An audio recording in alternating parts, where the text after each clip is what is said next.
Common sense tells us that one of the best ways to remain happy is to avoid problems.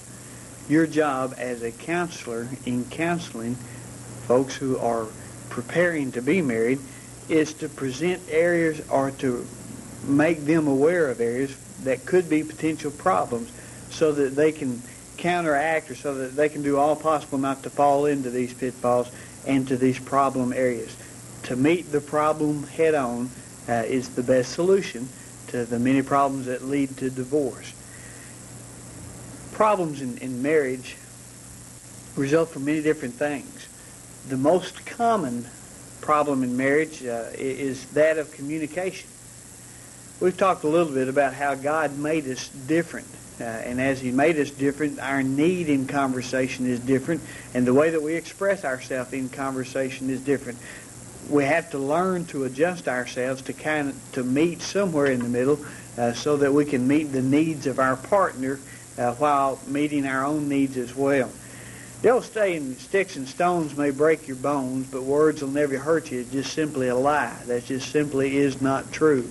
Words can cut very deeply and can hurt very deeply, even though they're said in jest sometimes, and even though the person that they are said to may laugh it off and may smile along with you. There may be some very deep-seated emotional wounds or cuts by what you said or how it was that you said it. Because of this, you need to think real carefully of what you say, and you need to define your terms very carefully. How will that person perceive what I'm saying? As you grow together and as the couple begins to know each other more, you know the target areas, or you know those areas by which can make a person mad or make them angry in a hurry, or even those sensitive areas that make them feel bad or that can really hurt them or cut them to the bone real quickly. And as a loving spouse, you avoid those areas or go around those areas in such a way as not to add to the wound or not to add problems along in communication. Learn how to define your terms so that what you say is just simply exactly what you meant. Many times, even wars are started sometime because someone said something and what was perceived or understood was not what was meant because the terms were not defined clearly. So learn to speak exactly what you mean and in ways and in terms that are totally understandable to the folks that you're speaking to, especially in the home, especially with your spouse. Learn to make yourself absolutely clear as to what you mean. Because she hears differently than what you're saying, sometimes it takes an art, or sometimes it becomes an art, to be able to make your wife see exactly what you're saying, and just the opposite is true too, for the wife to make the husband see or to mean just exactly what she's trying to tell and trying to get across. Because she does talk more conversationally, there needs to be a lot more small talk made inside the home. There needs to be a lot of little things and the feeling of being important. Because marriages break down after a number of years of being together, a big problem seems to be that the couples grow apart instead of growing together. The word cleave in Genesis chapter 2 verse 24 means to glue together or to come together emotionally as well as physically, but the emotional thoughts, the gluing together to a common purpose or to a common goal. And the only way to do that is to communicate those goals and to communicate our needs so that we can set goals that'll meet the needs of both of us. When goals are set so that one person's needs are met more than the other, the cart becomes lopsided. And as it becomes more and more lopsided, it doesn't take very long until the cart turns over or turns on its side. So in marriage, it's the same way. We need to communicate the small things, the little things that we just assume our partners may know or that we assume our partners may see in life. Learn to express your feelings. Learn to express your emotions honestly. Sometimes in growing apart, it's because You may be saying things that your wife wants to hear. You may be telling your wife that, boy, that's the prettiest dress I ever saw, and the wife may hear this so often that soon it loses its meaning. You never say, I don't like that dress, even if you don't like the color, or even if it's something that's not there. Sometimes learning to be truthful, but tactfully truthful, can make what you say even more meaningful. I don't like that dress on you. It just is not as flattering as other dresses I've seen you wear. Or that's not the color that I like. Of course, anything looks good on you by the kind of figure you got, or as beautiful of a woman as you are, but that's not my favorite color, or that's not my favorite style of dress. Being honest in a very tactful way, but sharing honest feelings deep down inside is what she needs to hear, as well as what you need to say, in order to continue to grow together, rather than to grow apart as years begin to go, or as years begin to come in your married life. A man has different needs. She needs to feel that she's very much a part of his life, that he thinks enough of her, that she's important enough in his life, that he's willing to share his goals and willing to share what he's trying to do, willing to share the direction that he is going, willing to share what may be on his mind or bothering him, and willing to share how it is that he wants to accomplish what he's trying to accomplish. That makes her feel important. She needs to feel that she's more than just a plaything or more than just a maid. She needs to feel that she's really important in his life. That's why, after a period of years, the marriage can grow apart from each other. If the only common need that they have are children, if the only place where she feels fulfilled inside the home is through her children and not with her husband, when the children are gone, or when the children get older where they don't require as much attention or need her as much as she thinks they used to, then her attention will be turned outside the home and away from her husband in order to find fulfillment, in order to find her needs met. In the same sense, in the same way, a husband needs to hear things, but needs to hear it differently. Because of his lateral thinking, or the tendency towards a more lateral thinking, he needs to sense and needs to hear that his wife is very proud of him. Those words need to come across to him very often, and the way not only that she projects to him, but the way that he sees her projecting to someone else.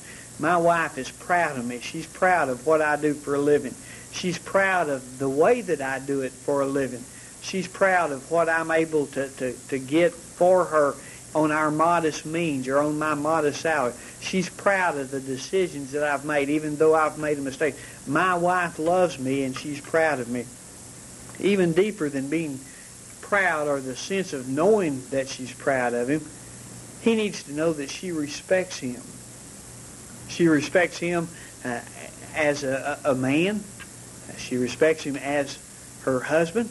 She respects him as her lover.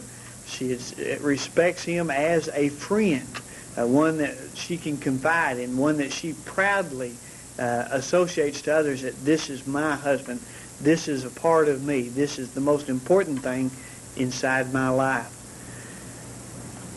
Psychologists tell us that a man who feels like he's a man who senses that in his wife's eyes she sees him as a man, can face absolutely anything. He can face hurt. He can face tragedy. He can face the loss of a job.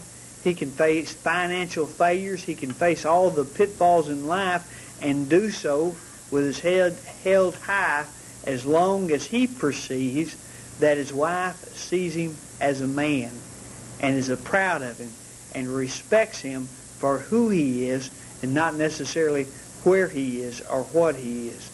What's really important, the little things in the way that you communicate with each other, in making your wife feel like she's important, making her feel like she's beautiful, making her feel like that she's just as pretty to you today as it was when you first started dating. One of the ways you can do that, men, is if when you were dating, if you brought her a little gift sometime just for no reason, let her know she still is important to you. and you think as much today as you did while you were still dating by bringing her a little gift every once in a while, just for no reason, just because you were thinking of her.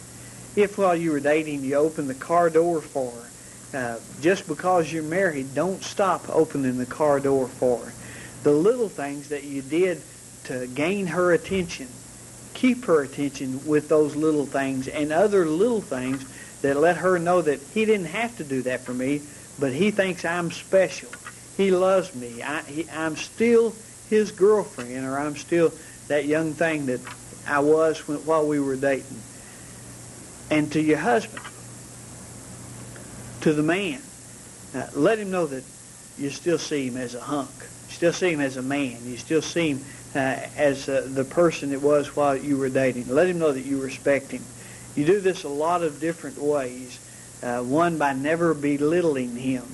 You do it by never reminding him of past mistakes. It's harder for ladies because of their more emotional type of thinking to forget the past. And tendency is that they're going to bring up past mistakes and remind her husband of the mistakes that he has made in the past and make him feel like that she sees him as a failure and make him feel like that she senses him as not being one who makes right decisions, even though it may have been just one mistake out of 1,000, even though everybody makes mistakes, even though she makes mistakes.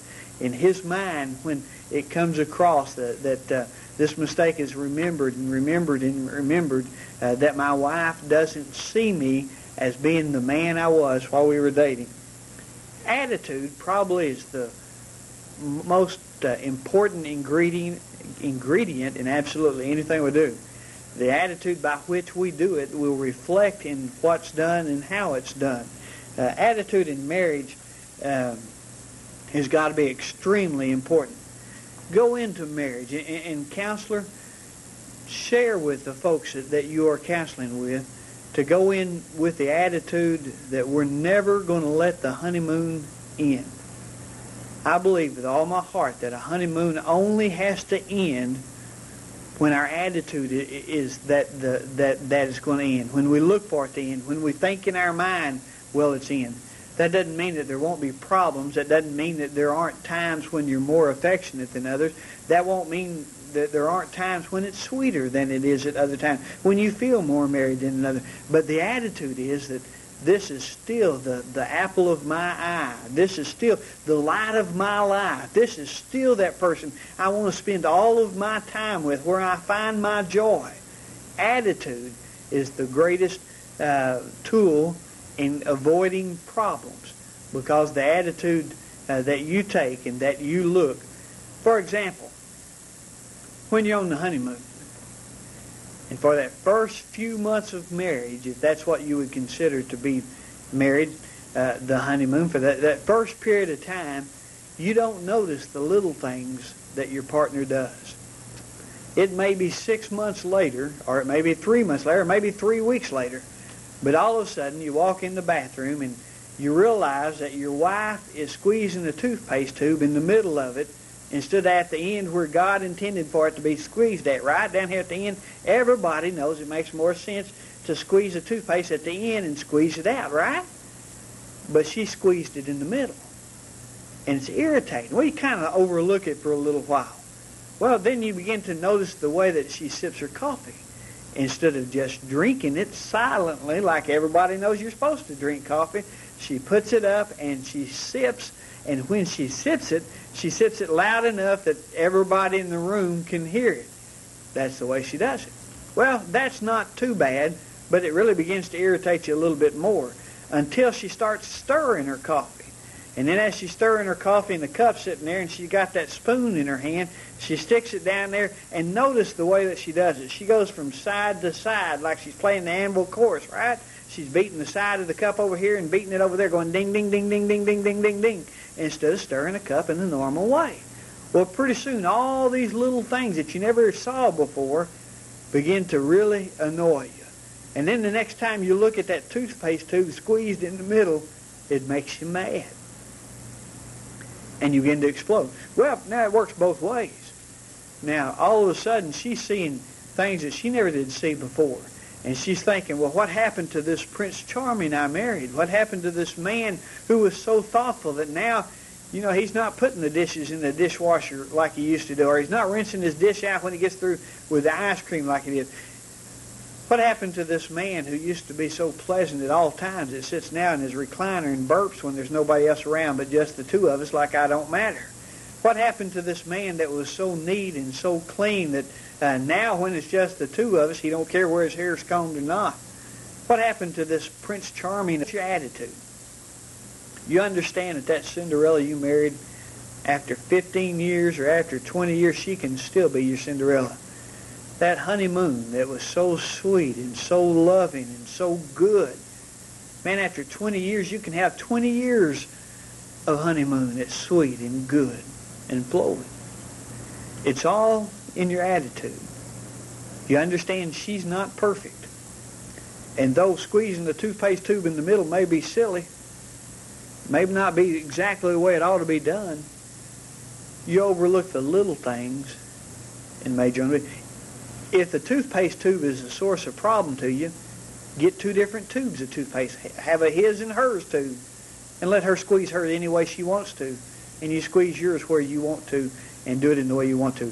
The attitude by which, what's important, the little things that don't amount to anything, or allowing them to grow into big things that make you mad and become a source of irritation, so that you will reject her, and so that you'll not be as loving towards her as you were at the first place. Ever since the Garden of Eden, the Bible has said that there are going to be problems. Remember, after Eve was tempted, and she took of the fruit of knowledge of good and evil, and then she turned and gave the fruit to Adam. Now, Adam was just flat out disobedient. He knew better, and it was going through his mind. He knew he was disobedient, but he ate it anyway because Eve gave it to him. Well, after sin, after God had confronted to him, God in chapter 3, he's issuing the judgment for sin. Okay, he's talking to Eve, and he said, all right, now Eve, because of sin, you're going to have pain in childbearing. It's going to be difficult for you when in childbearing. It'll be painful. There'll be a lot of problems in childbirth. He goes on to say, it's also going to be difficult to you. There's going to be problems in your marriage. You've had an absolute perfect marriage. There's never been a disagreement. There's never been anything that's bad or anything that you disagreed with, because there's never been sin before. But now there's sin in the picture. I think when the Lord told Eve that she would be subject to her husband, I think he's saying, all right, now Eve, is going to be difficult for you to yield to his authority. There's going to be an independent nature within you that has problems in allowing him to make major decisions or to have the final say. There'll be that side of you that won't naturally yield to and will normally try to rebel against what your husband does and try to find fault. It'll be that side of you that'll remember all the past mistakes and bring them up. Well, what happened when you made the decision back here? The last time you did that, you remember how you fell on your face, or you remember how it turned out the last time we tried that. It's that rebellion that will cause it. That's a conflict. It's going to be hard in marriage, and that's hard in childbirth. It's also going to be hard in marriage for you because you'll have that independent tendency. It's going to be hard to submit. On the other side, he said, now, your husband will rule over you. I think what the Lord is saying here, remember, he's pronouncing judgment because of sin. I think he says to the husband, or he's saying to Eve, that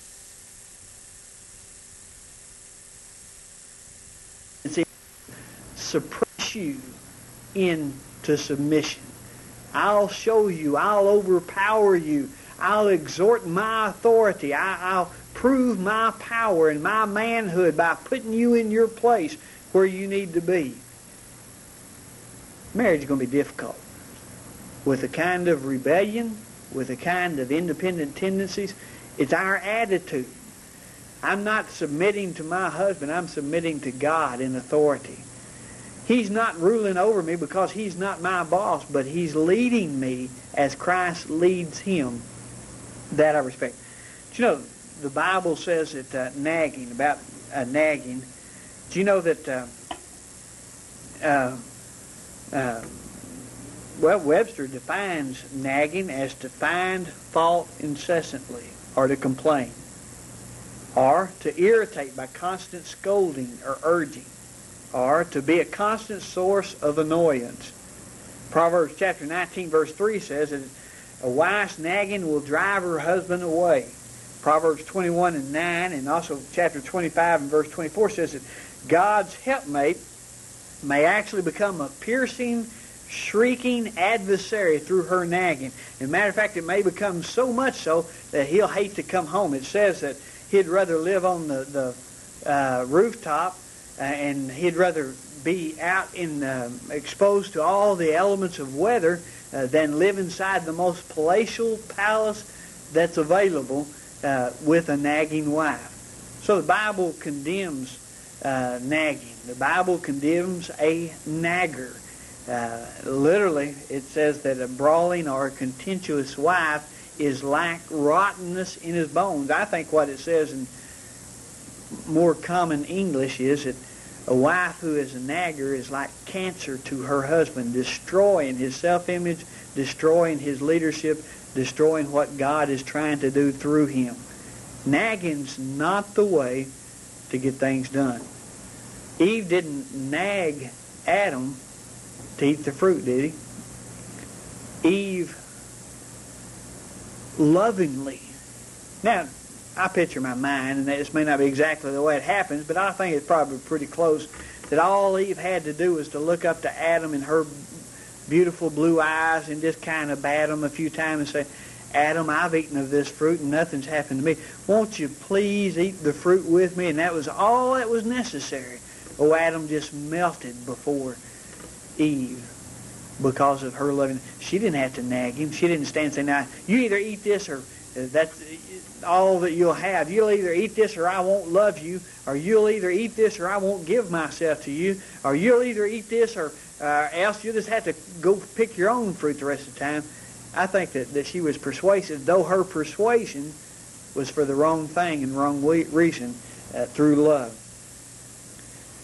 Bitterness is another attitude, another problem that we run into so much of the time. Bitterness can destroy a person. It too is like cancer that can destroy the state of mind, that can destroy peace and joy and happiness. It can destroy any kind of vision that you have for the future. Bitterness can stem from many different things. A lot of times, a woman becomes bitter towards her husband because she feels like a failure inside the home. She feels like the only thing that he wants her for is to be his maid, his servant, to be available, to be his plaything, to be available when it's convenient for him. That it's really not. She is really not of any importance or great importance to him at all, and she may become very bitter to that. She may feel like that all he wants me for is a babysitter or someone to raise his children, and that's the only thing that he has for her, the only role that he has for her. And she may become very bitter toward. When she becomes bitter towards him, she withdraws herself and builds a wall around her, saying that you're not going to hurt me anymore. You're not going to affect me anymore. I'm not going to give my love to you like I did before, even though she doesn't say it consciously. That's how her feelings will react. Bitterness can come also from lack of failure in the husband's part. Maybe he turned down a promotion at work because the promotion would cause him to move and the family didn't want to move. Maybe he feels like a failure because he didn't have the education that he thinks he could have had he not quit school to get married or to go to work.